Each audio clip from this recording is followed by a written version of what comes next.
সালাতে দোয়া কবুল হয়। সালাতে দোয়া কবুলের তিন জায়গা।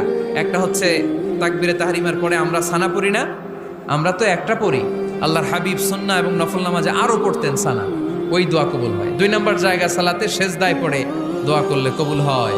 আকরাবু মা ইয়াকুনুল আবদু মির রাব্বিহি ওয়া হুয়া সাজিদ ফাকসিরু ফীহি দুআ। বান্দা যখন সেজদায় লুটিয়ে পড়ে বান্দা আল্লাহর সবচেয়ে কাছে চলে যায়।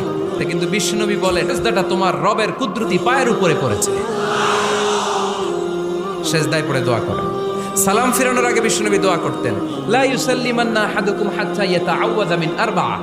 আল্লাহর হাবিব বললেন, চার জিনিস থেকে পানাহ না আছে আমার কোন উম্মত যেন সালাম না ফিরায়। তারা যেন পড়ে, আল্লাহুম্মা ইন্নী আউযু বিকা মিন আযাবিল কবর, আউযু বিকা মিন আযাবি জাহান্নাম, আউযু বিকা মিন ফিতনাতিল মাহইয়া ওয়াল মামাত, আউযু বিকা মিন ফিতনাতিল মাসিহিদ দাজ্জাল।